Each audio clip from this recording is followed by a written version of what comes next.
Get the phone right here.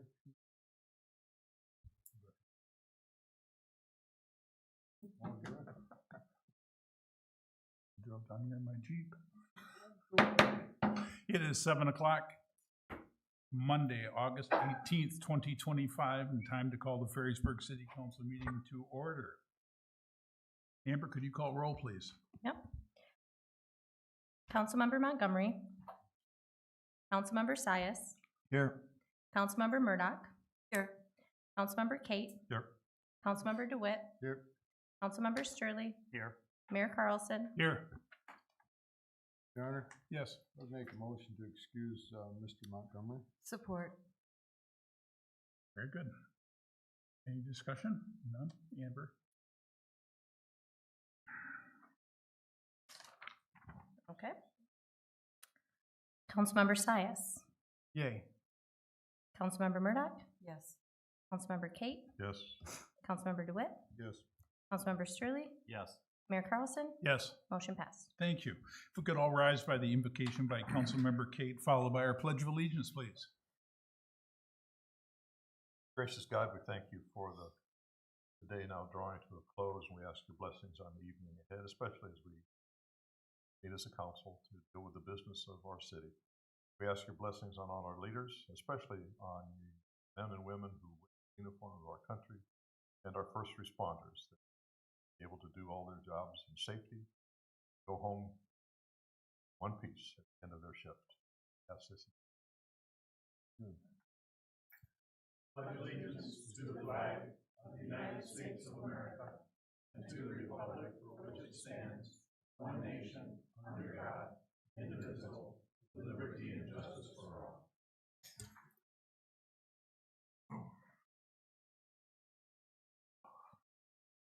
Thank you all. Moving on to agenda item number 5, public comments. This time on the agenda is for any citizen to direct brief comments or questions to the city council. Time for public comments will be given when the agenda item is discussed. If you have a comment or question, please position yourself in line near the wall where the podium is located to ensure visibility and to be recognized.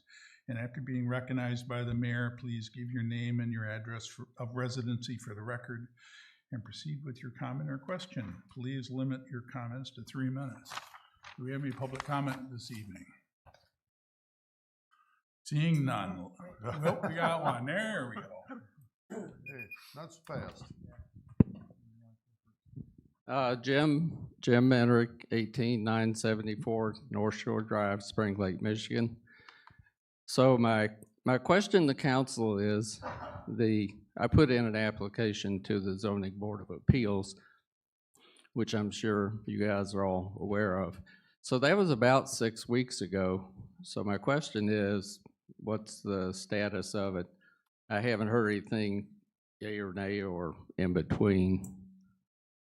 Thank you. Is that the end of your comment? Yeah. Okay, your application has been received. Okay. Thank you. Your Honor. So when? Go ahead, Jim.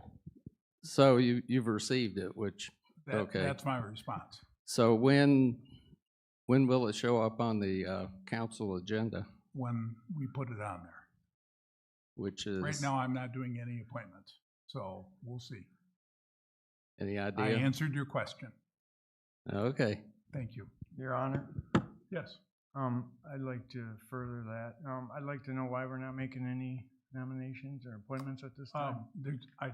I have enough on my plate right now that I am not taking that on board right now. There's nothing that's critical that I have to do that. Your Honor, I tried to place this on the agenda last month, and you assured me that it would be on the agenda this month. And I'm curious as well why it hasn't been done. Councilmember Sites, I don't recall this making a commitment to you to have it on any appointment on You any. did. I tried to make Please do not interrupt me.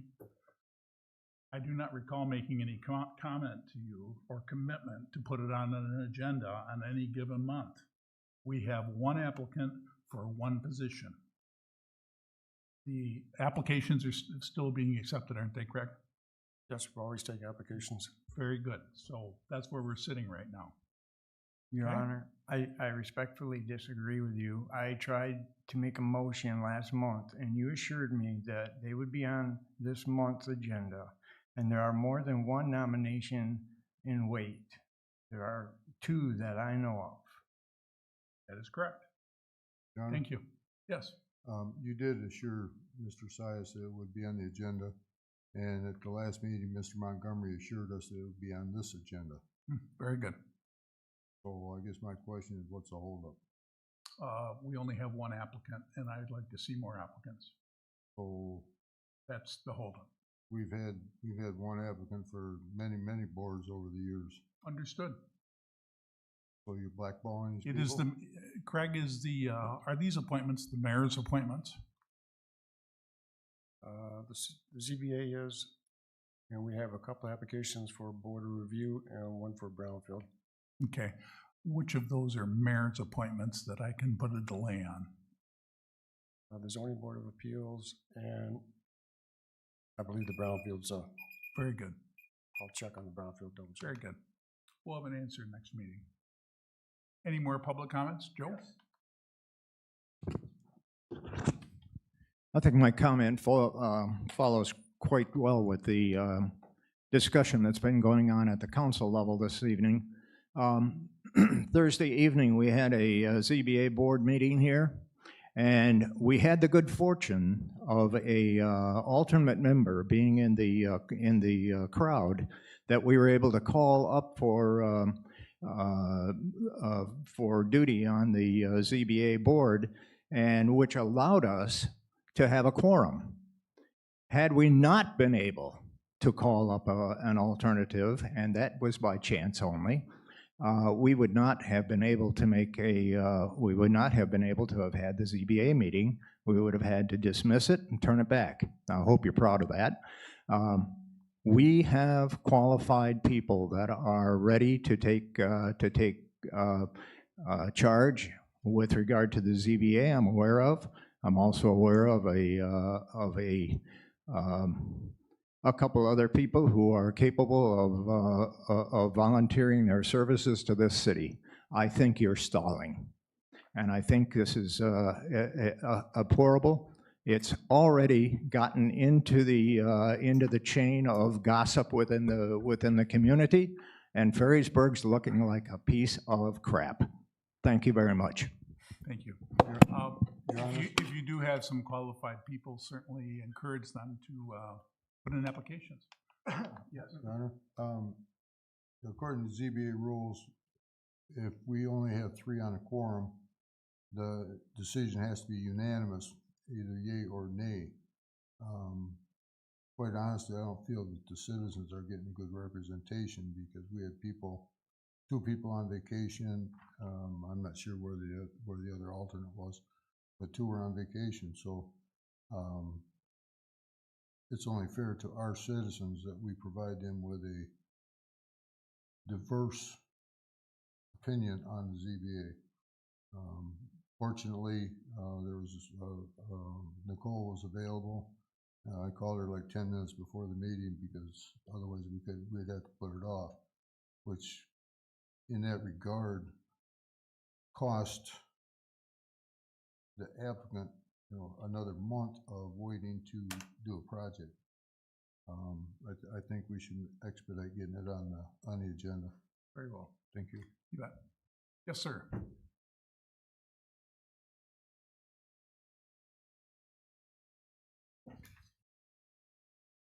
My name is Londy Furlow. I'm at 17575 Mary Lane. And back on July 10th, we were involved in a meeting.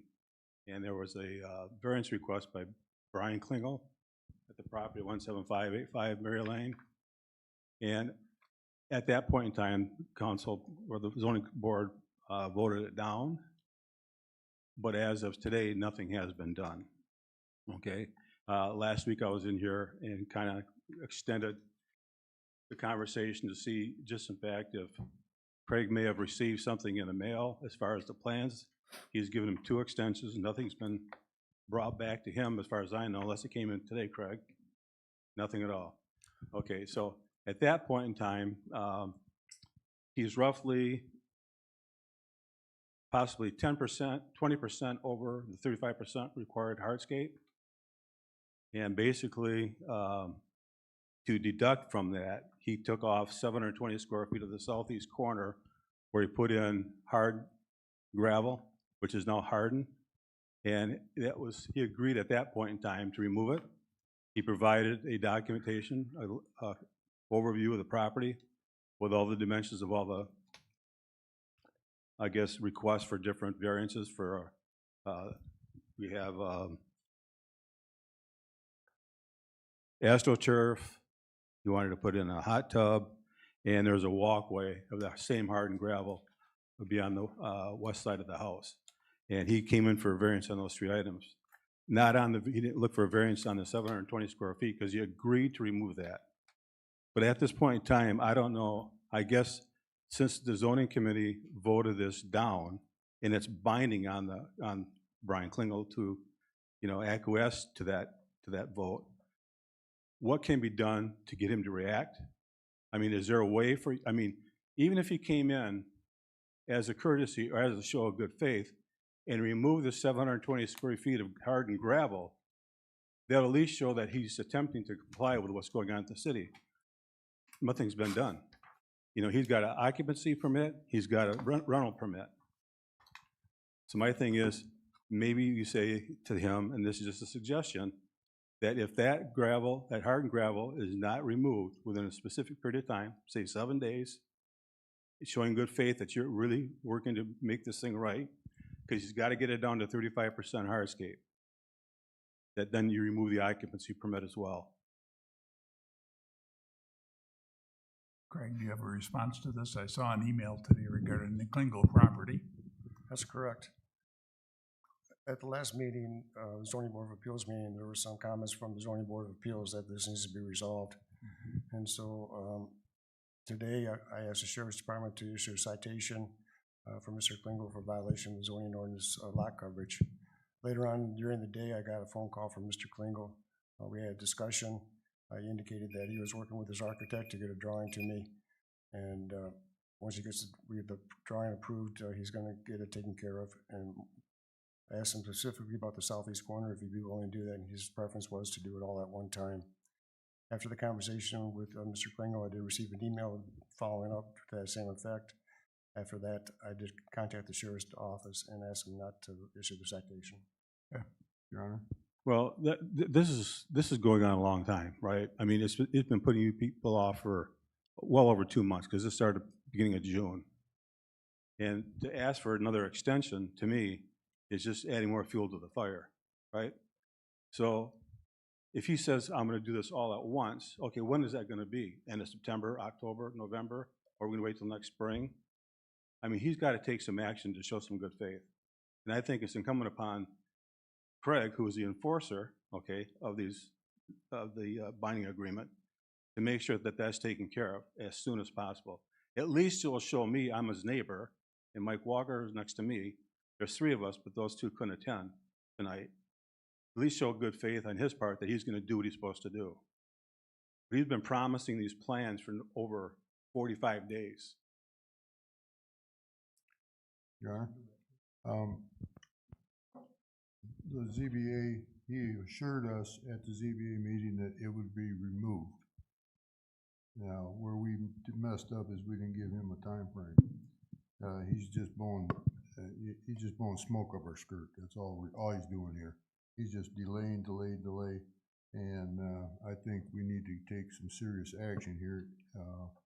I think Craig made a mistake in not allowing the sheriff to enforce the ZBA's ruling. And furthermore, I think that we should take it a step further and revoke his short-term rental license until he's in compliance. This is not a minor infraction. He's like 20% over lot coverage. And he knew it. He's a builder. He's a developer. He's just delaying us, delay. This is the 3rd extension he's asked for. It's time to put the hammer on this guy. Can I ask you a question, Mike? Either we're going to enforce the zoning ordinances as they're written or not. If we're not going to enforce them, what's the point of having the zoning board? It's that simple. When did he come before the ZBA and ask for this variance? July 10th, What's today? August 19th. So it's been a month. Yeah, and he's supposed to have, this goes back to June, when Craig sent a letter to him. But when Like- did he come before and ask the ZBA for a variance? He came after time went by, and pressure was put on him by Craig, then he asked for a variance after the fact.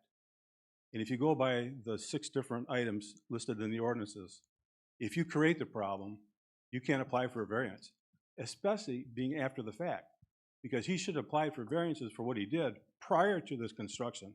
He's not naive. He knows what's going on. His dad was a builder. He's been in real estate for 22 years. So he knows what the rules and regulations are. So this was, to me, an arbitrary intent on his part to do what he did and ask for forgiveness later. Your Honor, Craig, when was the first letter sent out to him? It was sometime in March or April, wasn't it? June 5th. Was that the first violation letter? I would have to look at, I don't know off the top of my head what day it was. Okay, it seems to me like it was earlier than that, but. I've got a copy. Okay, you could be right. I know it's been going on, and he's just blowing smoke up our skirt, that's all there is to it. He's not gonna abide by it, period. Craig, I'm very sympathetic with what Mr. DeWitt is saying, a member of the ZBA, in terms of playing hardball, because we're dealing with somebody who knows how the game is played, should know how the game is played, being a realtor for decades. What was the justification for the actions instead of the sheriff's department? After the conversation with him, he indicated that he was working with his architect to get a drawing to the city. The first thing he has to get to us is a drawing showing how he's gonna comply with lot coverage. That has to be approved. Once that's approved, then he can move forward and get it and take care of. I've dealt with several times the landscape design, and I've had plans drawn up from my property up north, and I had them within a week's period of time. So this is just going on too long. The problem I see here is that he's got renters in there right now. He's had renters all along. So I think he's trying to delay this until his rentals are up, which could be the end of summer. So I can see this going on for a while. I think, Mayor Carlson, I appreciate your input. I think that you're getting involved in making something happen. Really be appreciated to the residents of Mary Lane, and I thank you for your time.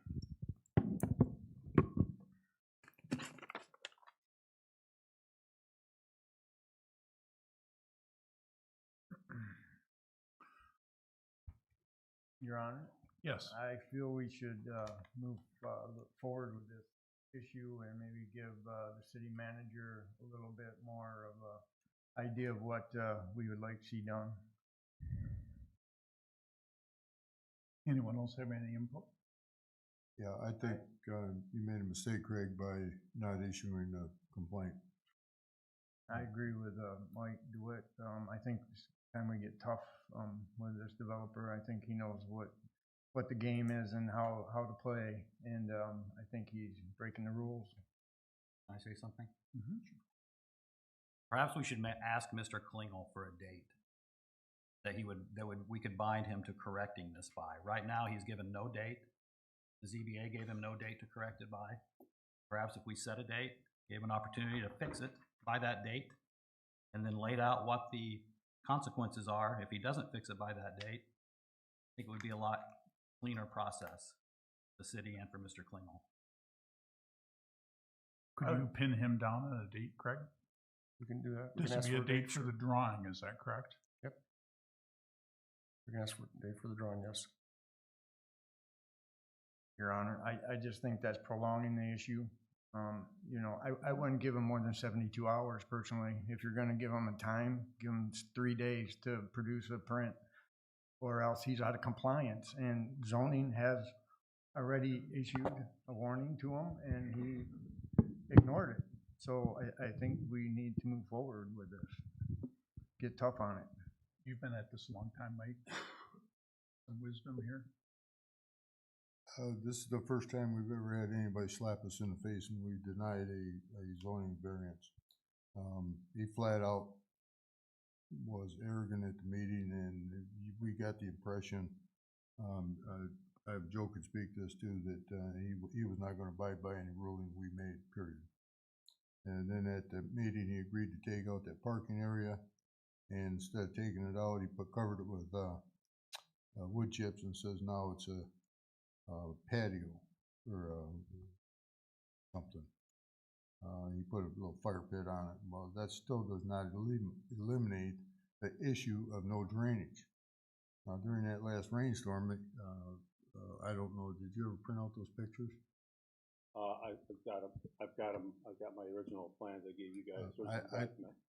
I didn't get a chance to get over there. I was working out of town, but there were puddles all over that yard, and the water was draining into Mr. Longo's yard, which is not acceptable, and to the piece of property to the be the east.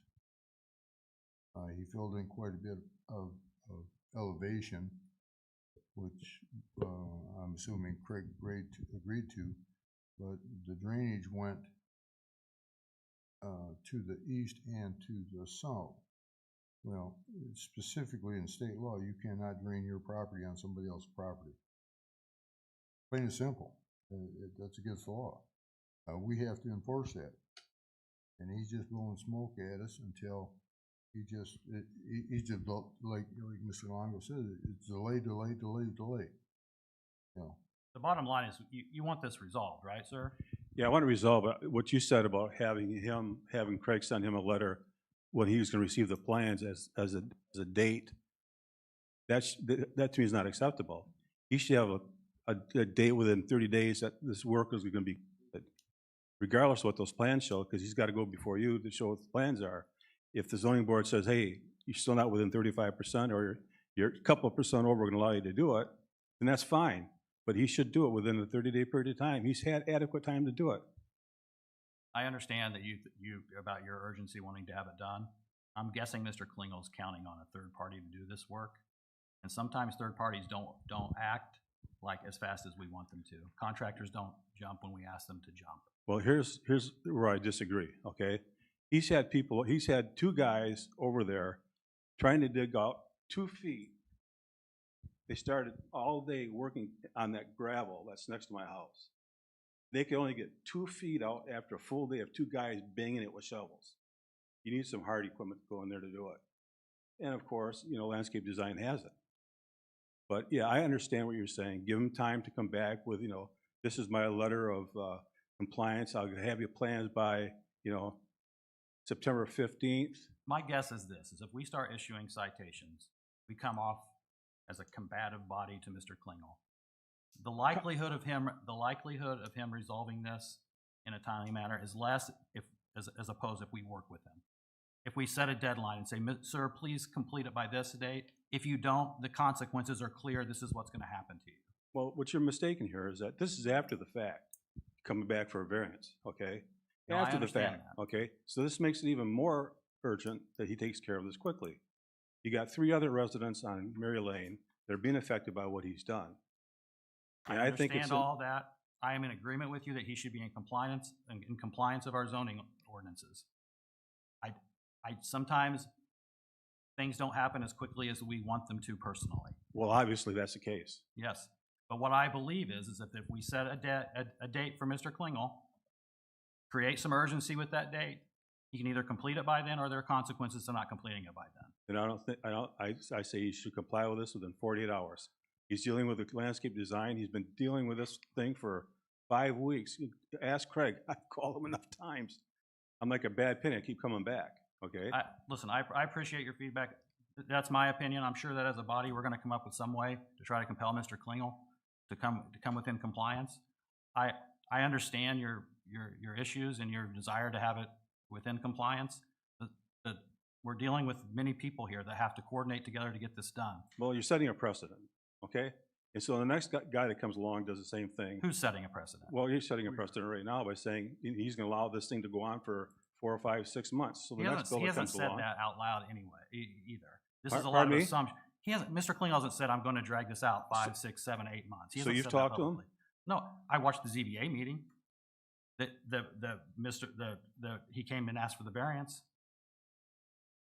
He didn't say it's going to be 6, 7, or 8 months. Well, he didn't give you a time frame either, but And you guys didn't give him a time frame either. Craig gave him a time frame on his letters. But when he was supposed to respond. He was supposed to respond by August 7th. with the drawings completed by the architect on what he was gonna do. He called the last minute and delayed that till the following week, prior to our meeting, or after our meeting. He was supposed to, last Thursday, he was supposed to have plans in Craig's hands by then last week, which is Friday. It's Monday, weekend's gone by, no plans. Now he calls Craig and wants some more time. Now, Mayor, I mean, you're co-chief here, you're the one that can make things happen. So I think we need to jump on this, and whatever pressure you can pull as a board should be pulled. Craig, can we demand that they get a drawing to us before the next ZBA meeting? 30-day window on it afterward for action? Yes, Get them into compliance? and I'm not sure a drawing has to go to the ZBA. It's gonna be reviewed, any drawing is gonna be reviewed administratively for compliance with the zoning ordinance. And at that point, could we start a 30-day window or a 15-day window to target completion? That's what council wants, yes. Your Honor, Yes. I understand what Jake's saying about getting a contractor. That's not even the issue here. He has deliberately slapped us in the face by not even presenting a plan. I understand what you're saying, Jake, that if he presented us a plan and said, hey, it's gonna be 60 days before I can get a contractor, I could understand that. He had an architect at the ZBA, so he already had one available. He was directed to get down to 35%. I forget what his name was. Anyway, he was here. He agreed to it. I'm Why are we aware gi- of why- all of this Why are we giving him an extension? because I'm not, I'm not like the advocate for Mr. Klingel up here. What I'm advocating for is a smooth process and giving Mr. Klingel an opportunity to correct it within a certain time period when we haven't given him a date yet as a government. Craig has given him a date. Yes. He's supposed to provide us with. Didn't you say earlier that you didn't provide him a date at the ZBA meeting for completion? Craig provided him a date to have a plan presented to Craig. And he's obfuscated on his responsibility to do that. And he did agree on the 720 square feet of pad to remove that. It's even on the plans that he provided to council, which everybody's received. I apologize for the passion, but this to me is like getting away with murder, so to speak, okay? Because you guys made a decision on the zoning board that you rejected his plans because it went way over the 35% hardscape requirement. If you take that 720 square foot pad, he was 2,700 square feet over the 35% requirement. Just by taking that 720 square feet off, he's still 2,000 square feet over. So he's got a lot of work to do. And I think it's incumbent upon the council here to make things happen in a very timely manner. I don't want to see this going on for another 30, 60 days. Well, Thank you. city, we can't take action on it, but we can provide direction to the city manager as zoning administrator. I'm in support of doing what we didn't do, which is involving the sheriff's department. I'm all in support of sending him a notice, a zoning violation from the sheriff's department. Give him 72 or 3 days, whatever you feel is appropriate, to present a plan. And then at that time, when you approve the plan, he has X amount of days to execute the plan. That seems reasonable from everybody's standpoint, but reissue the letter from the sheriff's department and let him know we're serious. Because he's just playing. That's reasonable. Anyone else on city council? Any opinions? Who has to approve the plan? City council, the zoning board? Mr. Bessinger. Okay. And I'm assuming maybe the building inspector, No, we'll send it to our city planner, city engineer. city planner. And I just want to say, Craig, I really appreciate your patience. I know you've received a lot of phone calls, emails back and forth, and thank you for that time that you've allowed this to go on. Thank you, everybody. So Craig, are you comfortable with the direction that Mr. DeWitt laid out there? I can do that, yes. We can do that, Yes. okay? Very good. I assume public comment Yes. is no longer, isn't over yet? No, sir, come Well, come thank you. aboard. I think I failed to identify myself previously. I'm Joe Lyons at 16857 Virginia Avenue. I think this whole discussion with regard to Mr. Pringle and his reluctance to follow the directions of the zoning board and then through the zoning administrator, that we don't have any teeth. And it's making people who are zoning board members, myself included, wonder if there is any purpose. Do we even need to have a zoning board? What the heck? You know, I wrote a letter to the council, to the planning board, to the planning commission, and to the management here with regard to things that I thought were overlooked. I guess eventually by the council, because they passed the PUD for the Cottage Grove or Cottage whatever the Mr. Brockmeyer's development, and now I see that and in that letter I brought out 6 points that were not just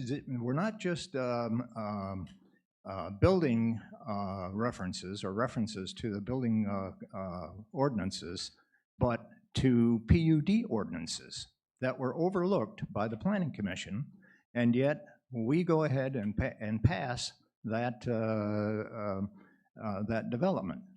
Now, after the repair of 168th Street, we have a mountain of gravel, and I have some questions whether or not anybody's done any testing on that gravel. How much ground up asphalt is in that gravel, and what is the potential for it leaching into the lake once that development is complete, God forbid. Anyway, we're not looking at things closely enough, guys. This is a very, very nice, compact little community, and we're not looking very professional, I can tell you that. I have people from outside of Ferrysburg asking me, what's going on in Ferrysburg?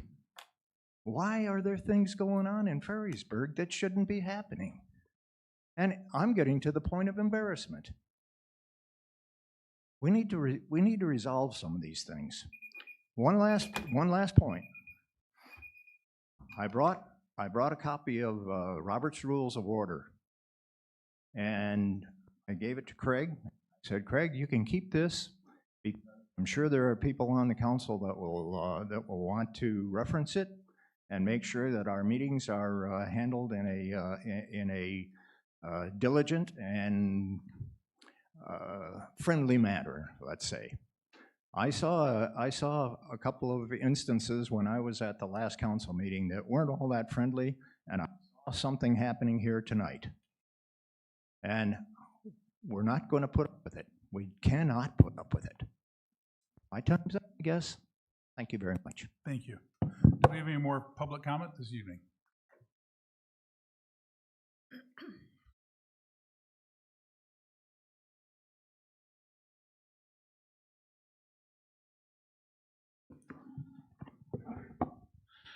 Tim O'Donnell, 540 Ferry Street. With the council's indulgence, I actually have a side issue that I need to address after my initial comment. It has to do with a safety issue. I'm going to start out tonight with a comment about the lights for Smith's Bridge. It's on a work session, and since we don't have comment, I'm going to make comments now.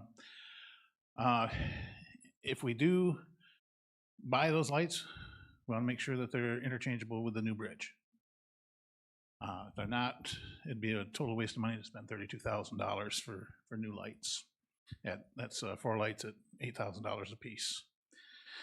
The second issue is the speed on 168th Street. Speeding is a problem in every single street in the city. The state, local governments, everywhere. I'm out there all day long driving in this crap. Sorry. But it's, the city council, the previous city council, spent well over a year studying the problem on North Shore Drive, and it's exactly the same thing. So I hope that they don't waste any more time studying, just go ahead and look for the solutions. I went out there, I sat on and watched traffic and did some testing of the speeds, and there weren't really that major over 35 miles an hour. Speed controls, they hamper emergency vehicles. They also are more of a nuisance to the people that want to obey the laws. That speed bump you got out on North Shore Estate, might as well take it out. Doesn't do anything. I've sat there and watched people just fly over it. The real problem is the court system. Our court system does not support our law enforcement. We had I talked with a law enforcement officer from our police department, and he said he wrote 21 tickets, and they were all of them that went to court were dismissed. Our court system will not support and hold the people accountable. They're anti-law enforcement. So what we need to look at is perhaps something is perhaps put a sign out there like you have on North Shore Drive, it has a flashing light, tells you what your speed is. If you're driving, it says thank you. If you're not, it says please slow down. That will help keep honest people honest, and it'll also won't hinder any responses to any of the areas for our emergency vehicles. I'm going to ask the council if they would perhaps, if they could, as one voice, contact the court system and say, please support our law enforcement. This is an issue. We're not targeting certain zones. We're not targeting people. We're targeting zones, and that's exactly what law enforcement does. They target zones. They target areas. But according to our court system, that's wrong. They won't enforce it. And if you want to really look at what's bad, sit on 174th and North Shore Drive. I can sit on the bumper of the fire truck there, and we just watch cars fly through there all day long. Even the tankers don't stop. Thank you. The other is you're way over your 3 minutes. I know, but this is an important issue. Okay, and since you don't have talk through for, I would just like an indulgence. Just one last thing for, and the same thing can be done for the people in the audience and the people listening. Contact the court systems. Contact the judges. Their local judges are elected. They answer to the people the same as we do. May I just read the safety issue? Okay. Now, stepping out as a resident, I'm not speaking for the fire department. That's the chief's venue. But I have responded to multiple medical calls out on North Shore Drive on the other side of the dunes where they've had trouble contacting 911.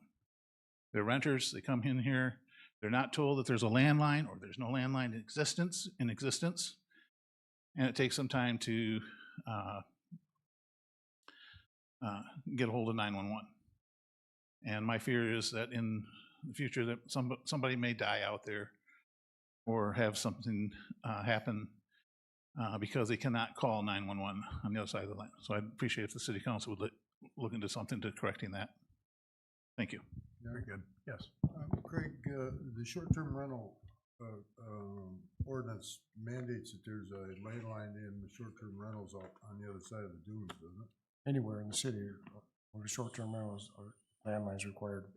So, Tim, do you have specific addresses or anything? I gave one to Craig to check on. The other ones, no, I have not given the specific addresses. Could you perhaps send letters to short-term rental owners saying that this is mandated? Part of, and I'm assuming when George does a rental inspection, that he checks this? When someone fills out an application for a short-term rental, it's required to show on there their landline is there and the phone number. If we do not get it, we do not issue a short-term rental permit until we have that information. That's something that when George does an inspection, actually checks? I would have to check with them. We don't, Give him a memo on that, just to make sure you pick it up and make sure you get it dialed to him. To Tim's point, that's why we put that in the ordinance, because there are dead spots in the city, and to Tim's point, somebody could die because they can't get out, and you gotta drive down the road, to North Shore Park or out toward the lighthouse to get cell service. I've been out there quite a bit, it's deader than hell. So, put a memo in there for George when he does inspections to make sure that that is available. Okay, thank you. Very good. Do we have any more public comment tonight? Seeing none, let's move forward. Agenda item number 6, consideration for approval of the consent agenda. 6A, approve the August 4th, 2025 City Council meeting minutes as printed. B, approve the city's bills memo in the amount of $110,234.82. 6C, adopt a resolution regarding to continue lease a portion of the premises at 17520 Ridge Avenue to Walden Green, Montessori. 6D, adopt ordinance 338, a cost recovery ordinance. And 6E, approve a request from the Gateway Church for a 1-year lease for a special land use and for site plan approval to construct an addition at the Gateway Church on parcel number 7003-16-178-006, commonly known as 700 Maple Street. I'd entertain a motion. Your Honor. Someone wants to bust some of this out? I move for approval of the consent agenda as written. Support. Motion and support. Anybody? Comment? Craig, explain that Gateway Church special land use. That was approved by the Planning Commission? it was approved by the Planning Commission and City Council. It was a recommendation from the Planning Commission to City Council. City Council approved it at their meeting in September of 2024. Okay, thank you. Any other questions? Seeing none, Amber? Councilmember Murdoch, Yes. Councilmember Kate, Yes. Councilmember DeWitt, Yes. Councilmember Straley, Yes. Councilmember Sias, Yes. Mayor Carlson, Yes. motion passed. Thank you. Moving on to new business 7A, discussion and take action if appropriate to approve a proposal from Prine and Newhoff for $99,725,000 for design and construction engineering for Pine Street from Ridge to 3rd Street. Craig? That's correct.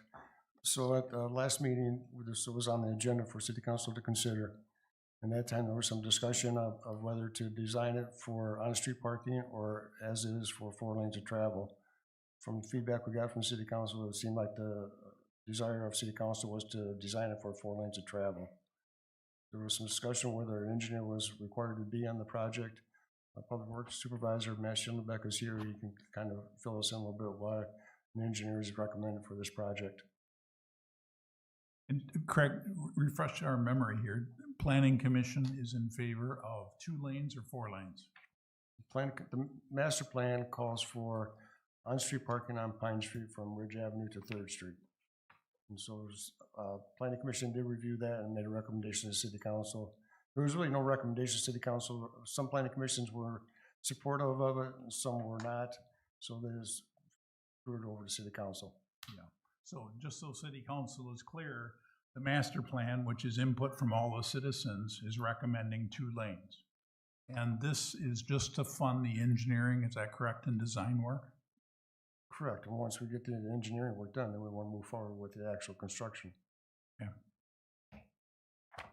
John? Yes. We reviewed this at the last meeting and decided that at this point, do 4 lanes and we could stripe it at any point in time, in the future, as far as parking spaces. So, I guess I would like to hear from Matt why we need to have an engineer to grind the road and resurface it. So the design portion of the road would require utility review, road design, and about 125 foot of storm work, roughly a quarter a mile of under drain, which currently doesn't exist under the roadway, sanitary sewer manhole, review design, SE, soil, erosion sedimentation control permits, bid specifications, which if the engineer is helping us bid the project, you're gonna get competitive bids versus us getting 3 bids, trying to have a contractor come in, 3 different contractors looking at 3 different things. They are, engineers are a little bit more organized when it comes to bids. Construction staking, pay apps, punch list visits, record plans. So, let's see, pavement design is a must for max type and thickness of HMA, and aggregate can save thousands and extend pavement life. So they would oversee all this and make sure the proper quantities are put in, which, for our department to do that without experience and time would be very difficult. After bids are received, some cities, I spoke with Kevin about this, in some cities, they will approve the construction engineering up front, and then they'll do the design engineering up front and do the construction engineering after the bids are received. And depending on the contractor, there's a number of factors that you can take into consideration. But give you a little background on the road. The aggregate's from 1991, and they took soil samples back in 2021, and the material below the asphalt is basically concrete. So the water that gets under there isn't draining. It can't drain off the road. That's why you're seeing all the cracks and things. So it's not good. It needs to be replaced from the aggregate up to the asphalt. So roughly 12 inches of new aggregate, 6 to 7 inches more than likely of asphalt. The sidewalks need to meet new ADA requirements.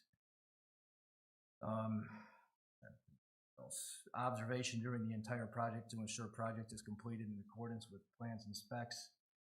And given it's like an MDOT corridor at the intersection of 3rd and Pine, that's probably a good idea to have engineers help with traffic control and permitting if MDOT requires it. So, kind of. Engineering includes the surveying as well. Yes. And all the elevations and everything. Yep. Yeah. Johnny?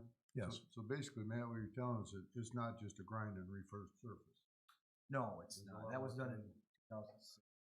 And there's no under drain under the road. So the under drain is like a sock pipe. It's a perforated drain tile with a sock wrapped around it. It takes the water from underneath the road and it transports into our storm sewer system, which discharges it into the lake. So it keeps the aggregate dry, in other words, as opposed to how it is now, which is like concrete. All right, thank you for So your it's important. expertise. In our opinion, it's important to have a project, especially given its portion of the city where. Sure.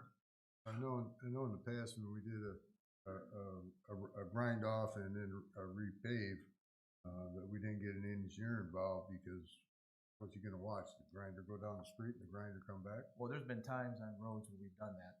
2nd Street, Lane, Michigan, Harmon Drive, where we didn't have anything underground, so I just oversaw that portion of the project and it went fine. Yeah, that This was is a my little bit question. more That was my complex. original question is why we need a $100,000 engineer. I understand. Try to just list them off. And the question I have was, this was voted on with 3-3 tie at the meeting I missed when I was on vacation. And that is, the master plan is calling for this to be 2 lanes. And Planning Commission had discussed even putting concrete bump outs for where the sidewalk crossings are to make that whole street section more pedestrian friendly. to follow the master plan. And that's not how the vote went, and I was very surprised at that. Can I say something? Yes, of course. I think at the last meeting, people thought they were voting on street parking about this, but this was about engineering, that was the last vote also.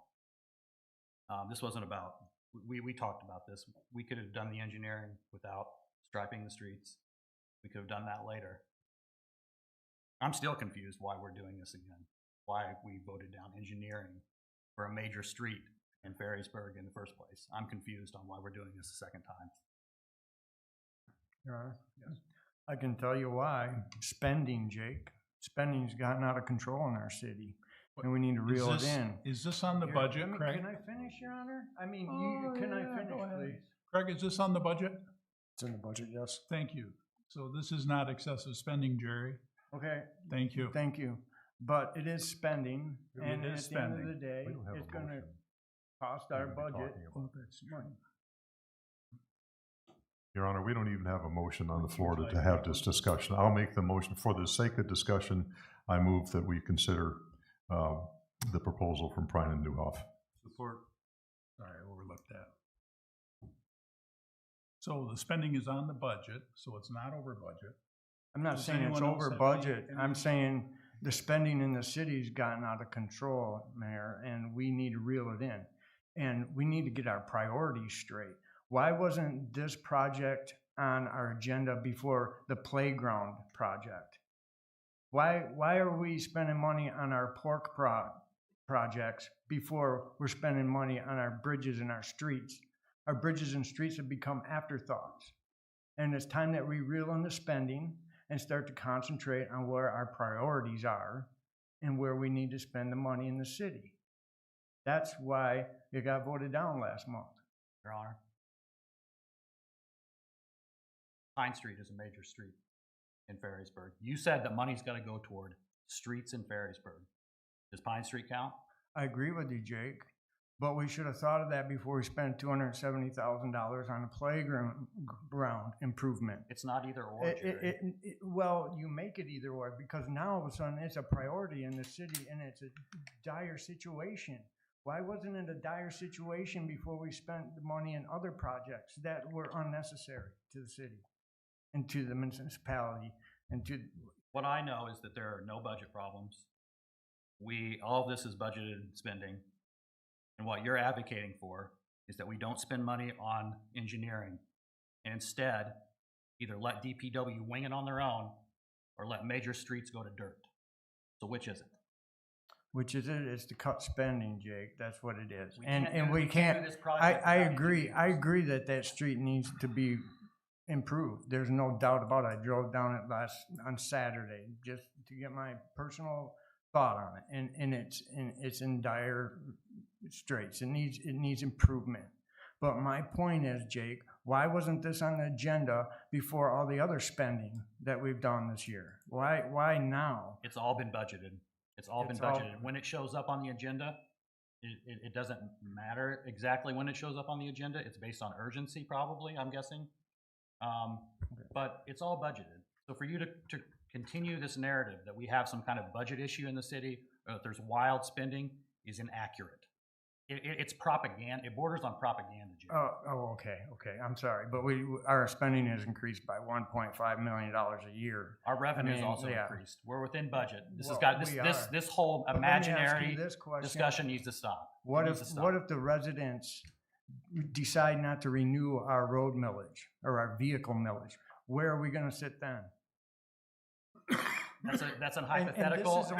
this is only the beginning of the Gentlemen, spending. Gentlemen, we're talking about engineering. Pine Street now. This is only engineering. This doesn't count the cost that it's gonna. It's all we're budgeted, gonna Jerry. incur on the The Pine improvements. Street project is budgeted, and engineering is part of it. We're not over budget anywhere in I'm the not city saying we're budget. over budget. You're- I'm just saying we need to get our priorities straight, Your Honor. We're spending Okay. money on pork products, yeah. Pine Street's pork. No, I'm not saying that, but there is a lot of pork spending going on in the city. and personal agendas. And we're spending too much money on that, and we're neglecting our priorities. That's what I'm trying to say here. Your I Honor. agree, Hey, we Jerry. need to do, Your Honor, can we move forward? Yes, I agree. I'm sorry, Jerry. Can Jerry. we move forward? Your Honor, Yes, I'm gonna get a minute. go ahead.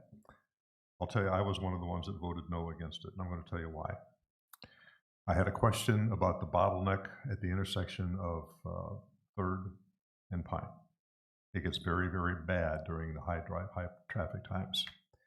And no one could satisfy me as to what the procedure would be, what the fix was for stopping. It was gonna get worse if we're asking, if we're gonna shove 2 lanes over into 1. Have we considered, Matt, what we do to avoid making that bottleneck worse at the intersection of Pine and Third? When traffic is heading north and wants to get over to 31 and hit the ramp to go north, is that traffic, can we make the traffic in the left lane left turn only and make the right lane straight, straight ahead only?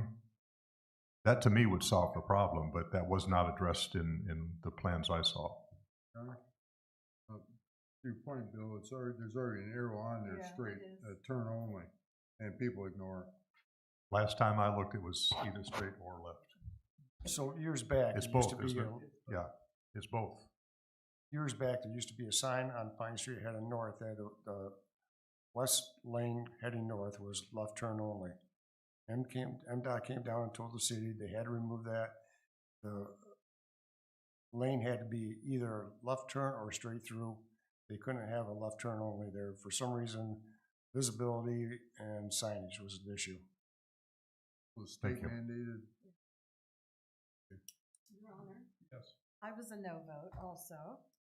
And the reason I voted no was along Bill's thoughts. I do not think we need to have parking slots along Pine Street. There's no need for extra parking there. I travel that every day.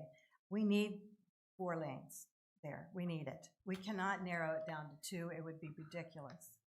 That's just not an option. And the only people that would use that would be like Keenan Marina. Why give them more parking? They've got plenty. So I voted no because I do not want extra parking. Anyone else have anything? We're not voting. Tim, you have a comment? We're not voting for the parking, we're voting for the engineering of the Correct. street. Today, yeah. We did last week too. Right. Anyone else have anything? Tim, are you standing for public comment? Yes. Okay.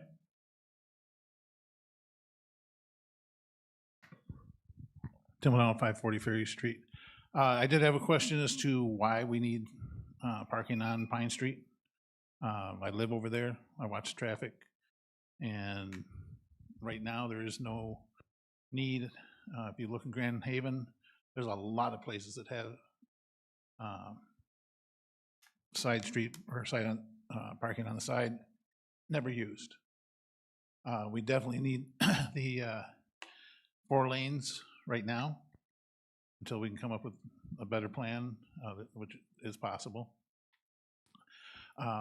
Also, the Jerry, spot on. The looking at the spending, again, we need to plan for the future and again and prioritize. That boondoggle over at Berry Barn Park, watching that go in has been just horrid. $12,000 for a water sprinkler or fountain. But again, we need to prioritize our spending. Just because it's in the budget doesn't mean we need to spend it. We're talking about Pine Street. Right. This agenda item is about Pine Street. Right. So again,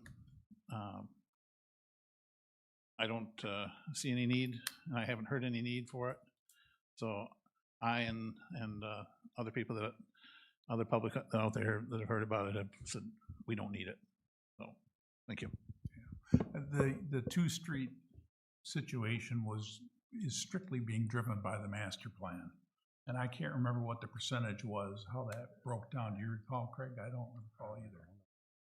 But I know the majority favored that, with the idea being not now, but 5 or 10 or 15 years down the road, would us doing 2 lanes now help crystallize some people doing some more development on Pine Street? That's the thought on the master plan. So, Your Honor, yes, just to clarify though, this vote today has nothing to do with 2 lanes or Correct. 4 lanes, has nothing to do yep, with street just parking. engineering. It's simply engineering for street repair. Yep, correct? that's correct. Okay, thank you. Yep. Your We, Honor, anything I would else? make a motion, we approve it. It's already been made. Support. Seconded. If we have no further discussion, let's No, vote it in. Oh, go It ahead. says right here, this proposal is for design engineering, construction engineering to remove and put back what is existing 4 lanes. Yeah. And I just want to be clear, that's what we're gonna do, right? Yeah. 4 lanes. Right? From what I know, we're repairing the street, and that's what we're voting on Okay, today. all right, because that's, I'm for that.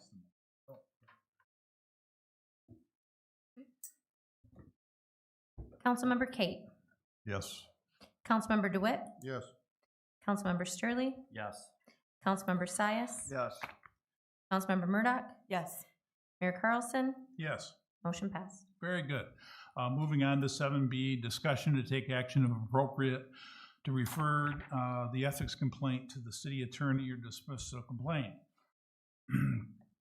This complaint has been struck from the agenda. It's been disqualified by City Hall. Years in my public service, I have never seen a public servant, as she calls herself, former mayor of Ferrysburg, Rebecca Hopp. She's never got over losing her mayoral election and has been hell-bent with relentless attacks on city council, all our city volunteers, staff, and even reaching into this, our county building. Here's another ethics complaint, another complaint that has failed. All of them that they filed, when I say they, I'm talking about Rebecca Hopp and her team, all of their complaints have failed.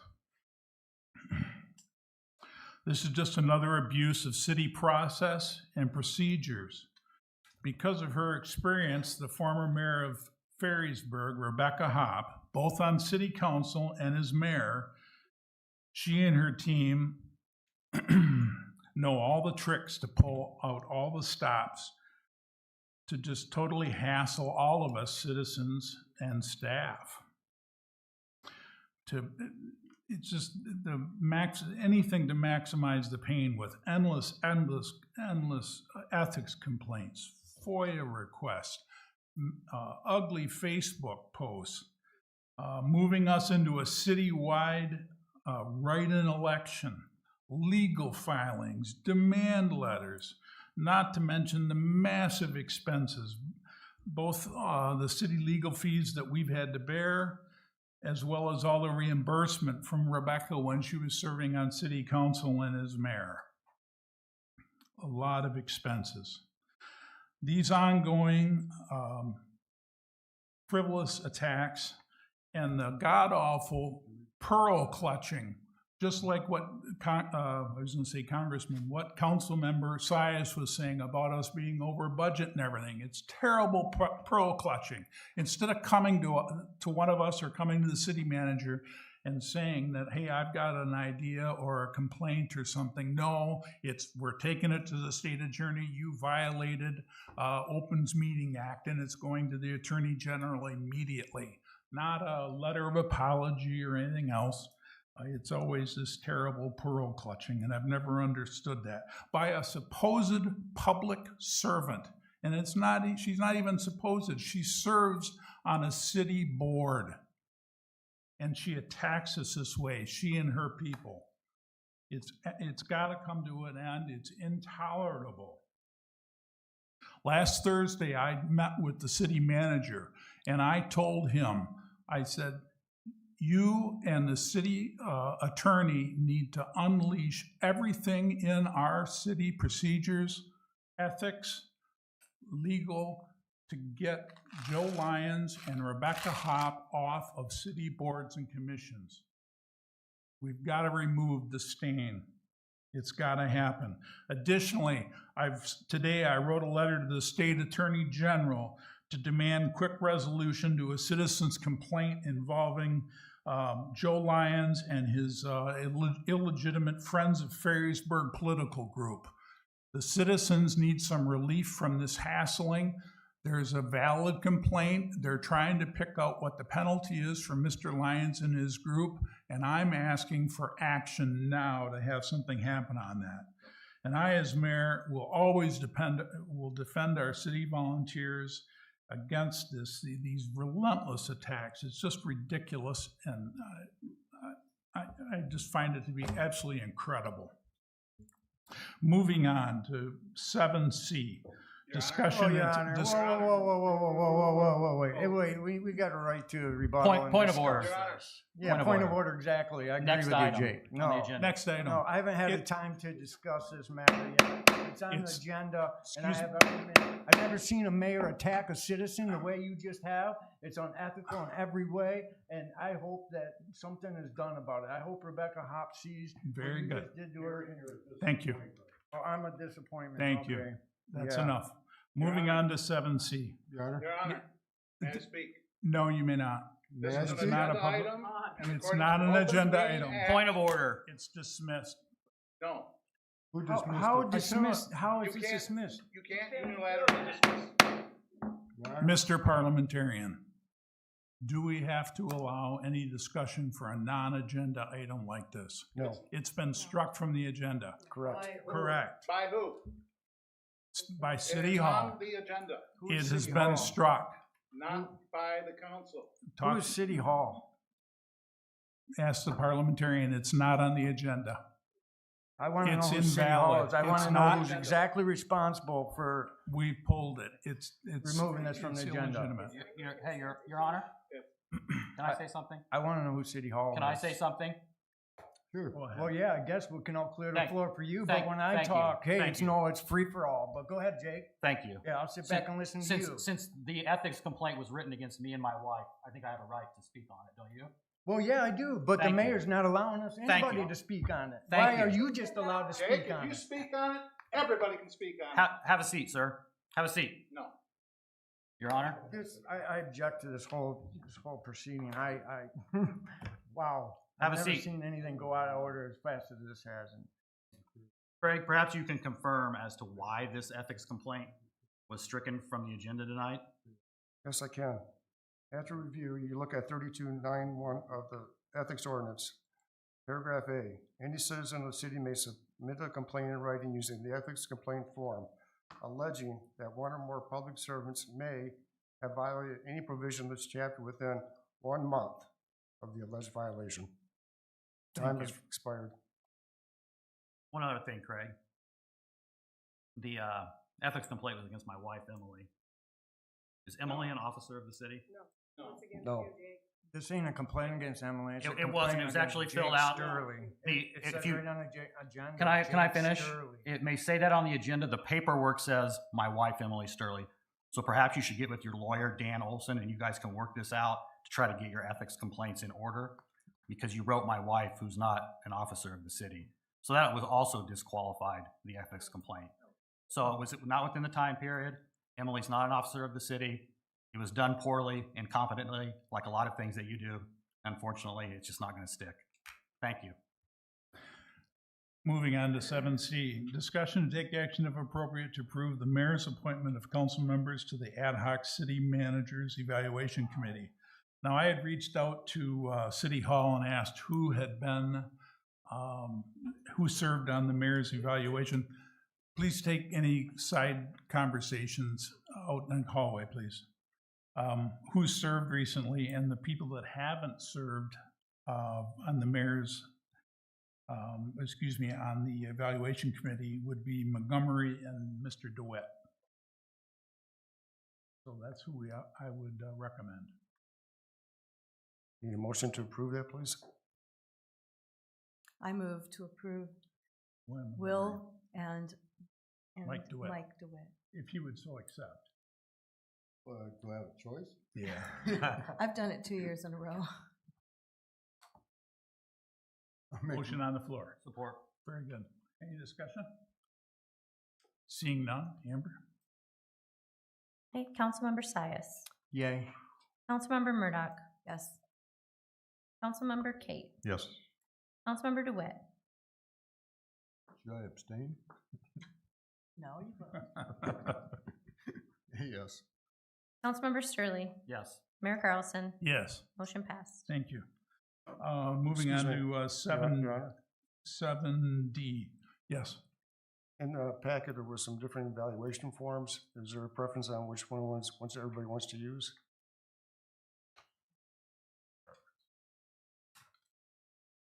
One we've always, Your Honor, the one we've always done is fine. Okay, thank you. very good. Moving on to 7D, discussion and take action if appropriate to cancel the Tuesday, September 3rd City Council meeting, the day after Labor Day, At this time, Your I Honor, have that should nothing be for the agenda. December or September 2nd. September 2nd. 2nd is the Tuesday. Oh, Typo. Greg, do we have anything on the agenda that needs attention? I have nothing on the agenda at this time. What about nominations for committees? Still haven't gone over the applications for that. I think that's pressing. Needs to be addressed. Excuse me, Jerry, I didn't hear you. The applications for committees, the nomination for committees to the ZBA and I believe Tax Board Review and there's another one that's still pressing that should be addressed. is there anything else, Craig? No? Okay, very good. Any motions? I move that we cancel the meeting for September 2nd. Support. Further discussion? Seeing none. Amber? Okay, Councilmember Murdoch, Yes. Councilmember Kate, Yes. Councilmember DeWitt, No. Councilmember Sterling, Yes. Councilmember Sias, No, Mayor Carlson. Yes. Motion passed. Thank you. Moving on to 7E, work session, first impression tourism, which is the FIT program through MSU and Extension.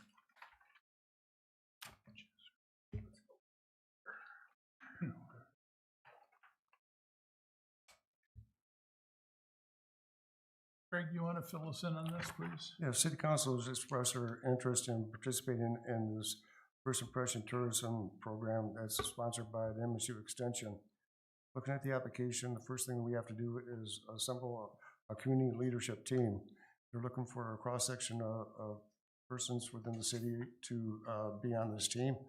And so this is on the City Council agenda to get some feedback on whether we want to advertise for applicants or invite certain persons with a background they're looking for to be on this committee. The recommended size of the board is 5 to 7 members. Your Honor, you sat through the call with the FIT administrator, right? Did he recommend what that group Make should up look like? a government and business people and education or whatever we can, a good mix is what they were looking for. And what's the number that they're looking for? 5 to 7. So in your packet was a list of suggested persons that should be on this team, similar to Chamber of Commerce, Visitors Bureau, economic staff, or economic development staff, museum, someone from the museum, theater.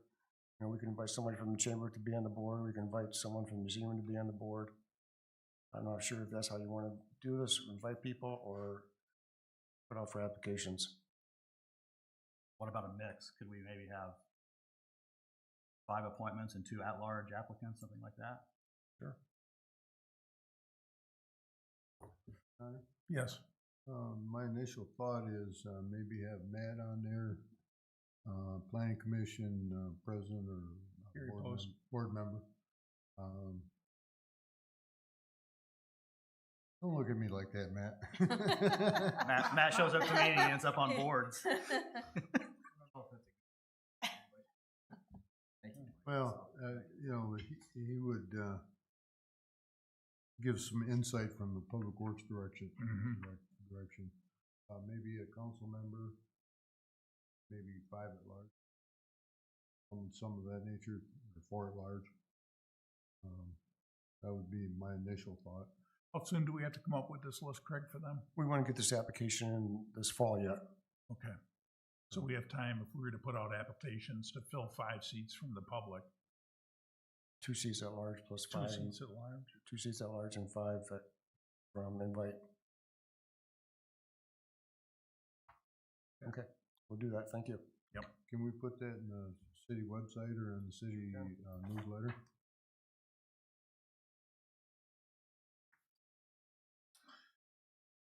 Moving on to 7F, work session on Smith's Bridge lights. Craig?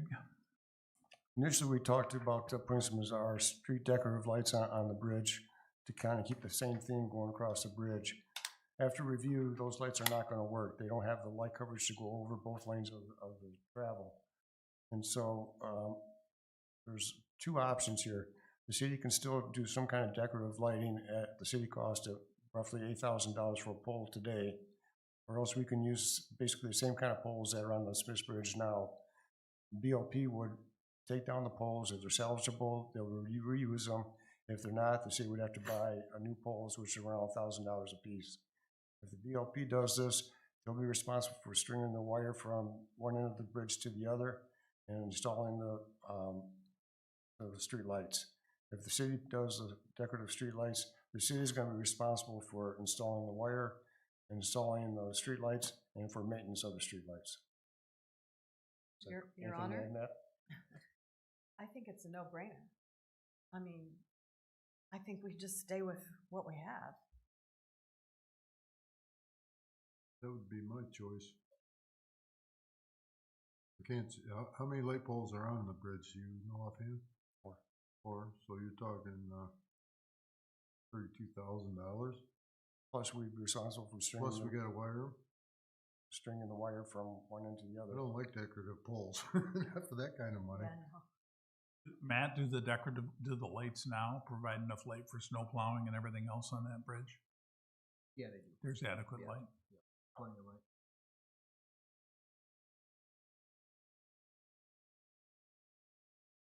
Why are we considering different lights? City council originally had approved. Right, Correct, Craig? these are for decorative purposes, correct? The thought was we were gonna keep the same kind of street lights we have along Pine Street and West Spring Lake Road and carry those across the bridge with that same kind of light. Right. But that's not gonna I work. saw the memo, yeah. Yeah. So now, is this for consideration for now or for when the bridge Oh, is no, rebuilt? it's for the new bridge. Okay.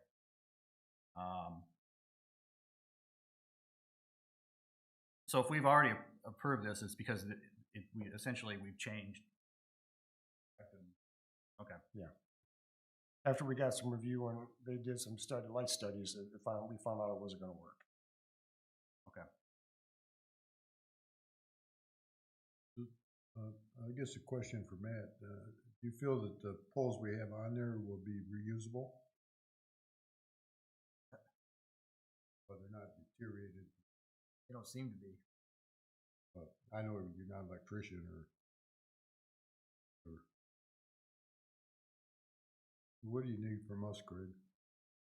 Just direction to either go with BLP or have a city take over the lights. BLP. Okay, thank you. LP. Very good. Moving on to 7G work session, 168th Avenue. Craig, what are we looking at for this? There were some comments at the last meeting that there was some speeding on 168 since it's been repaved. After those comments, we contacted the sheriff's department and asked them to step up a patrol. They have patrolling the street quite a bit lately. Feedback is that there are some vehicles that are exceeding the speed limit, but it's not excessive at this time. I drove it yesterday and I didn't see the speed trailer there. I was surprised. It was out for about 2 or 3 weeks and they rotated around different places. Okay. Your Honor, I've given this some thought. Now, if we had a crosswalk on Virginia, we don't want it on Cecilia because people couldn't see it coming off the bridge. It'd be too close to the bridge. With a sign there, just paint a crosswalk, the sign there, yield to pedestrians or some of that nature, we could get out of this relatively reasonably, and I think it would slow people down with a sign there with a crosswalk. And then Mr. Brockmeyer was going to put a crosswalk on at project, correct? So we'd have 2 crosswalks and about 4 signs on the street, which would be relatively inexpensive. That in my mind, would be a first step to try to slow it down. Well, you usually typically put a crosswalk when you're going from one destination to another. There's a bike path on the east side of 168th Avenue, but there's really nothing to go to on the west side of Virginia. So I'm not sure where you're gonna have that crosswalk go to. Well, the complaint I've heard is there's a lot of residents in Carlson, Virginia, and Cecilia that walk across the road to get to the bike path, to continue on around the city, whatever. So this would give them some kind of safety edge, if it were, to cross that street. I've had conversation with 5 or 6 people that live in that area that they were willing, like people on Carlson were willing to walk to Virginia. The people on Cecilia did not want it on the close to the bridge, because people come off that bridge and then make that turn. They would never see the crosswalk. And if we're putting a crosswalk in there, I don't know what the liability for the city is if somebody gets hit in the crosswalk. I have no idea. I think it'd be too close to the bridge, because you got one house and people couldn't even see it coming around. That was my thought on it. Can you see a crosswalk at Virginia, guys?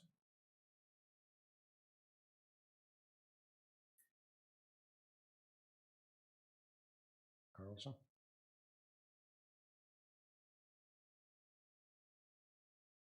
What if we were to have a pad? Could you lean a little closer, pull the microphone back? Is the reasoning for Virginia because we don't have a pad? Because a pad could be created. You need to have an existing path. Okay. So Well, there is no path on either one of those 3 streets, correct? So by picking the middle one, this is what the residents in the area told me. So that, I'm just throwing that out there. But even if the crosswalk isn't used, it's gonna slow people down, because there is a crosswalk with a sign. You know, crosswalk ahead or whatever. The purpose may not necessarily be a crosswalk to be used per se, but the purpose is to slow down the traffic. And I think that would be a cheap, economical way to make a dent in the speed. But they're just throwing it out there. Do what you want, man.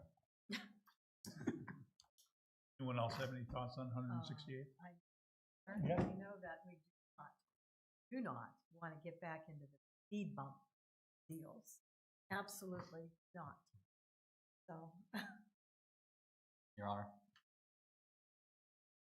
So, just a question from, if we were to lower the speed limit on that street, what would that take? Is it a vote from city council? Is it direction from city council? What would that take? I would have to check on the specifics, but ultimately, city council will need to approve a traffic control change in the speed. I'm not sure if a speed study would have to be done first. My personal opinion is one thing that we could do easily would be lower the speed limit by 5 miles per hour, make it mimic more of a residential area. The area is becoming more residential with the development of cottage shores, easily to justify lowering it by 5 miles per hour. They're easy things we can do. Right now there's a speed control device on 168 that I'm guessing is provided by the county, correct? Correct. Perhaps we could request that we keep that out there for an extended period of time because of problems that we've had on the street. I will tell you that when I drive by that speed control device, I slow down when I see it flash. And I've also read some suggestions from citizens about planting some bushes or trees in between the bike path and the street. I would assume that's for protection of citizens in between while they walk. I'd also be in favor of that, but I think that's more of a longer-term deal. That takes work, it takes planning, it takes trees. I know that we have pretty easy access to trees, but I think that's something longer term that we could plan for, but things that we could do immediately, lower the speed limit and ask to keep the speed calming device out there for an extended period of time. And that would maybe buy us some time, kind of look at it, see if we continue to have complaints and see if we need to do something further. Your Honor, Yes. I don't believe lowering the speed limit 5 miles an hour is gonna make a beats difference. If they're speeding, they're gonna speed. So the crosswalk, I mean, it's a visual warning of children in the area.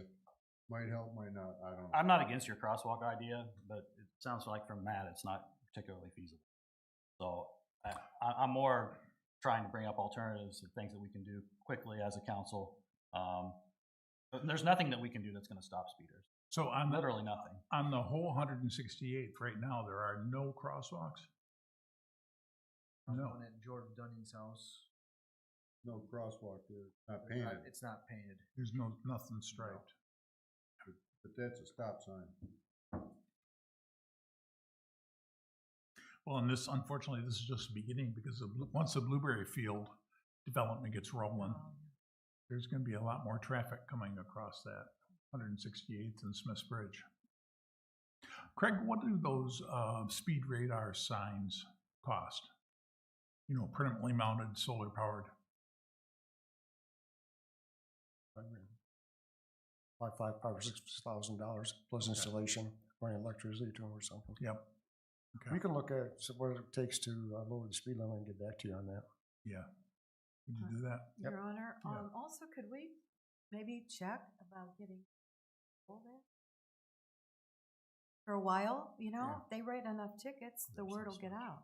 They have been hitting it a little bit harder. They've been prioritized, keep them sitting there in the church parking lot a lot. Oh, I talked to one of the officers, he said he wrote 21 tickets in like 4 hours, Okay, good. but like you said, as soon as he goes away, they speed. I don't know, you know, speed bumps is definitely, I didn't even want to get in that discussion. And we've had enough grief on that one. Your Honor? Yes. I agree with Jake. I think lowering the speed limit will help the situation. It'll make people more aware of their speed. And also, I think that we may need to spend a little money to put a permanent speed control device out there. So, yeah, I think for safety's sake and with the population growing in that area, it's just a matter of time before something happens to somebody when speeding. So, yeah. Agreed. Craig, you have enough direction on 168th? Yes, Matt does. City Council will look forward to getting an email on that. That's Okay. good. And give us some suggestions on where you're gonna put crosswalks. Okay, we'll look into it. Moving on to 7H work session, William Ferry Park Playground Equipment. As you know, toddler equipment at William Ferry Park was damaged with a tree falling on it. This is going to be on the Recreation Commission agenda to look at some kind of equipment to replace it. At the last meeting, City Council asked to have this on the agenda tonight as a work session item. So what kind of direction are you looking for us from? Just kind of give your support to the Recreation Commission to find a piece of equipment to replace it. Your Honor? Yes. So I think the best course of action, since the painting of Ferry Park came in $15,000 under budget, we budgeted $30,000 for that. I think we're paying a little shy of $15,000. I think we should give Recreation Commission direction to find a toddler playground that is $15,000 or less. It's covered by the budget. Recreation, this is what we have a board for them to evaluate equipment that is appropriate for that space. Give them direction on the amount to spend and let them pick out a toddler playground. Your Honor? I think you have a good direction. Yes. Craig, you indicated here that there's prices for the playground equipment. I don't have that. Could you elaborate, please? Yeah, you gotta go on that website and look at them. On the left side? On the website. On the I computer. I don't do websites. So give me a, They got 1,000 different kind of playground equipment to choose from, so you just gotta scroll through them and find something you like. ballpark, what are we looking at money-wise? You can find anything from 1,000 to over 150,000 for playground equipment. For toddler equipment, you know, $15,000 would be a good point to work with.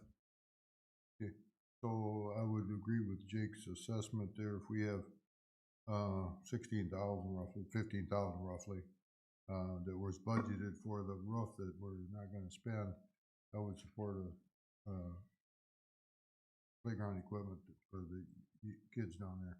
Okay. Essentially toddler equipment up to $15,000. Right, right, yeah, so have the rec commission come back with some serious You're in numbers. support of that? You're good, Jerry, you'd be good with that?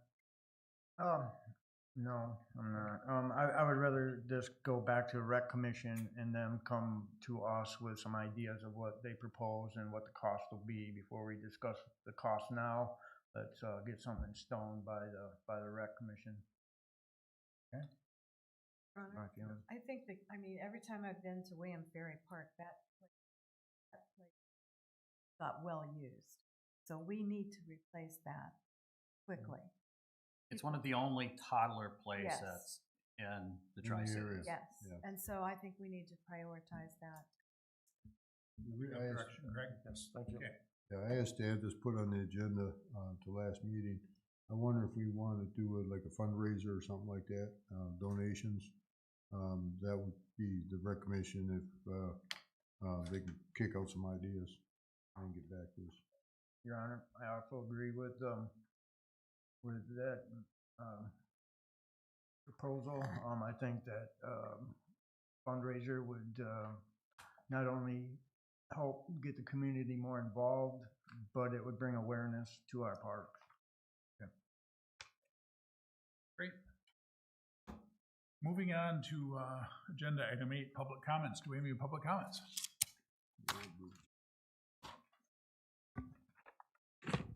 Regina Schoberg, 17542 Parkwood Drive. First of all, I'd like to share with Rebecca Hopp and her attorney a 7-word credo I learned in 7th grade. When all else fails, read the directions. The ethics ordinance clearly states you have to have the alleged violation reported within 1 month period. This was null and void from the get-go. Also, Rebecca Hopp is a public personage, and I know from talking to my attorney that everybody has the right to comment on her opinions, especially since she always addresses herself as former mayor of Ferrisburg. She has continually attacked Mayor Carlson and this administration, and I want to know, what is her goal in doing that? Is it to ensure election integrity, as when she tried to eliminate Mayor Carlson and Councilmember Montgomery from the ballot in 2023? In Hopp's own letter to Council, August 14th, 2023, and even a WZZM On Your Side interview on the 16th, she admitted challenging her opponent's right to appear on the ballot. I brought it to the city staff's attention for review, and this has led us forward to the current situation we are currently in right now. Is it to defend the OMA or the ADA? Our city attorney has repeatedly proven that her violation claims had not occurred. It is to make boards stronger, assuring that the most qualified and dedicated applicants serve our city. Does attacking people who volunteer to serve, accusing them of buying position, or accusing council members of nepotism reveal a positive motive? How about unilaterally trying to submarine the Fireborn Park grant, then betraying her fellow Recreation Commission members? People don't want to get involved in city government, and this is why. Emily Shirley is about the best recreation chair we've ever had. We have programs on Wednesdays, we have a Fireborn Park grant, we have grant matching from Leppings. Hap is after her. Who do you want to serve our city? Rebecca Hopp or Emily Shirley? She does not deserve that. What? I think it's frightening because this is mainly, I think, fired by revenge. She soundly defeated in 2023 by Richard Carlson. She got 430 votes, 43.97% of the votes. Mayor Carlson received 548 votes, 56.03% of the votes. I don't think these attacks are going to bring the city together, and I don't think her minions have that goal either. They just want revenge and power. One of them even posted on Facebook in 2023, "Things will be fine once we suppress the opposition." When will this stop? It's hoped that when Richard Carlson is once again elected mayor, perhaps we can then continue to focus on a positive, productive Ferrysburg.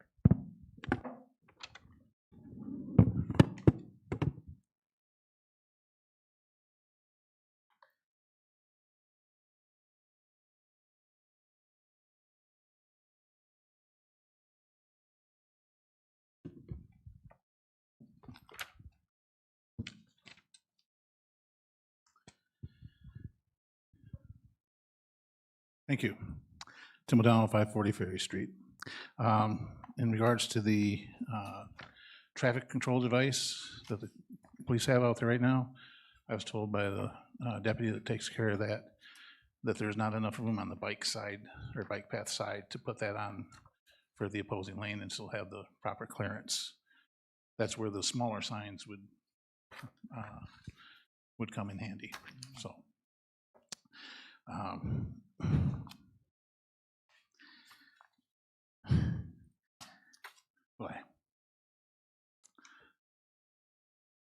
What I saw tonight was horrendous. Jake, I never attacked him. I've never attacked him. I've never said anything bad about him, other than when he wanted on the council. I said no. He does not have the qualifications that the mayor was looking for at the time. Never said anything bad about him, and there's no way he can prove that I ever attacked him or his wife. But he likes to come after me for his own purpose. That's on him. I want to remind the council, we do not work for you. You work for the residents of this city. You are there at the pleasure of the residents of this city. And to go out and Mayor Carlson, to attack a private citizen the way you did is totally, absolutely, 100% inappropriate. A politician, an elected official, should never, ever attack a private citizen. I never did it when I was on council, and you can't find a place where I did.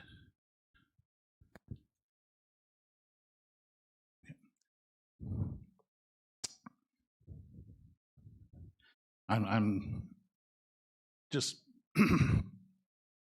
holding myself in control right now. The filing a complaint against a private citizen to the Attorney General, that is inappropriate. Yelling at people, inappropriate.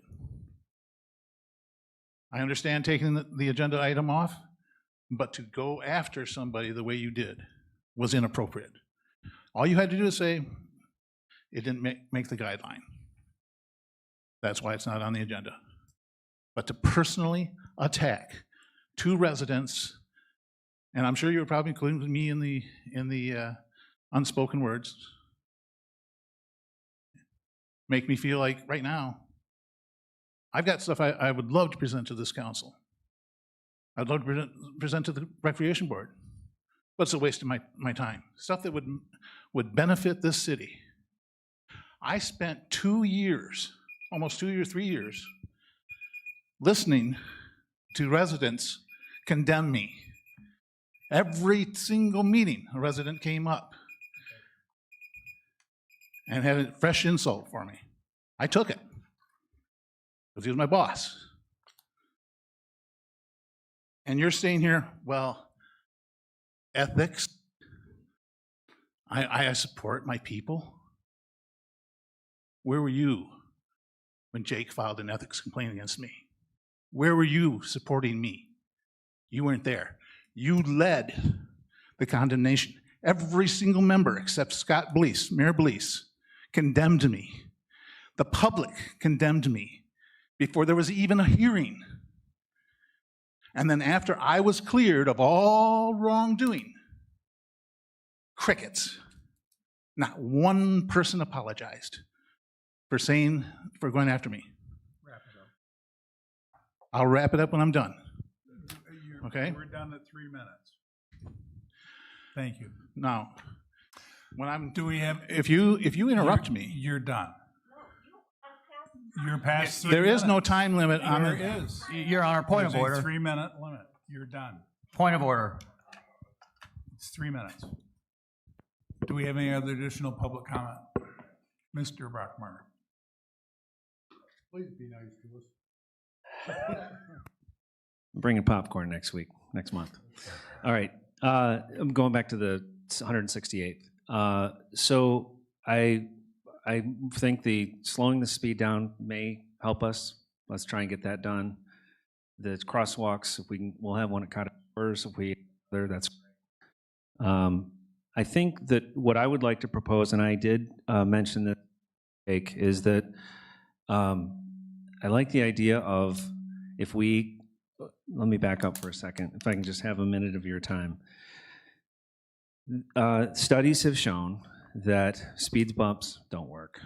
Studies have shown that what slows traffic down is activity, close proximity, and what they call visual narrowing. So unfortunately, that's all based on the design of the street. The street currently is just a raceway. We all know it. We're not going to stop some people from speeding, but we can slow things down a little bit. And the more that we have, more activity we have, the naturally slower people are going to be. So it's sort of like a blessing and a curse. You get, our little 9-house Cottage Shores added in. You get the Eastbrook property going to be developed. We're going to see a lot more traffic on that bike path. That will naturally show down. Additionally, I was thinking that we could potentially, and I want to explore it, is to put trees between the bike path and the street. I know there's objections I tried to think of all the objections that might come with: cost, maintenance, just getting it done, those sorts of things. There's going to be issues, but I don't want to table that completely. I think longer term, I think it would really beautify the city. And again, when you get trees with canopies that are partially overhanging the street, not, full-blown canopies, but maybe 10 feet on one side, 10 feet on another, there's a lot of benefits for the bike path and the users of the bike path. There's a lot of pluses for the traffic calming. And studies have shown, some reading that I did on this, is that it slows traffic when you have narrowing of that visual window by 5 to 8 miles per hour. So that's pretty significant. And if we were successful in getting the street speed reduced, if we end up getting the crosswalks that we'd like to have, I know I'm not speaking just for myself. I've spoken to a lot of my neighbors on 168th about this. And what I think maybe we should do is just throw one of those tickers that tells you how fast people are going, whatever that's called. That line of electrical tells you every time somebody goes by and what speed they're going. I think that's what they do, right? It's not just counting cars. You can tell how fast people are going. Because I don't want to have a solution in search of a problem here either. Because an occasional speeder, which I see it all the time, every single day, the occasional speeder going 50, 55 miles an hour on that street. Many times people are in their low 40s. I think the signage is very helpful as well. I don't think we're going to have as much about in terms of, let's think about those things in the future. But if we at least have the data that we can use to say, yeah, we really do have a problem here, then maybe we need to take more appropriate steps or more aggressive steps. I love the tree idea, and I'm going to do a little research on it, and I'm going to kind of price it out, what I think it would cost with the landscaper we're using for Cottage Shores, just to price it out, not to propose that you use them or anything, but just to get us an idea. And we may be able to get things cheaper somehow. This is through the city. So, thanks everybody. Thank you. Quick question. Matt, would that interfere with snow plowing or trees on, that seems like it's pretty narrow between the street and the bike path. Guess it just depends trees they are, how tall they are. That'd be something we need to have concerns with. That's a lot narrower than like on Pine Street where you have a wider median. We might need a tree engineer for this project. A tree engineer, I plow snow a lot, and trees are a pain in the. It's a legit, oh, I'm sorry, Mike, to interrupt, but it's a legitimate concern. I mean, there's maintenance and there's damage the trees are gonna incur just from not snow plowing. They made the street wider, so now we have less room between the street and the bike path. Yeah. It's just a concern. I'll Thank you for your put something ideas. together for you guys to look at. Yep, thank you for your thoughts. Appreciate it. Any additional public comment? Seeing none? Let's move on. Reports. City manager. No report? Okay, who'd like to go first here? Jake? You'd like to go? No report. No report. Okay, very good. Jerry? Yeah, I just have one thing to add about tonight's meeting. Mayor Carlson, you condemn Rebecca Hopp for filing complaints, ethics complaints against the city council time and time again. And yet, you turn around and do the same thing to her. Rather than squash the problem now and end it now, you prolong it by attacking her, by going back to this. What kind of madness is that? Honestly. You condemn her for doing it, and you turn around and show the same behavior back onto her. I'm lost for words. I really am. I've never seen such disrespect from this council. Well, I'm sure you're a part of it, maybe. I don't know. Well, I mean, you have, you know. Well, you were part of the council, Rebecca, or Regina, and you've been on council a lot longer than me, and you've been in these meetings a lot longer than me, so. Yeah. Debbie? Yes, we had our beautification commission meeting. We did not have a quorum, so we couldn't do anything officially. We had 2 people out, but we did discuss the 4th of July picnic, and we felt that it was a big success, and we are very thankful to the Gateway Church for their volunteers and also to the Eagles for volunteering. And I think it was a great picnic. We are now planning the Monster Bash, which comes up in October. And we are now planning the carol sing and the tree lighting and also the holiday decoration contest. So we've started to plan all of that, and we will move forward with.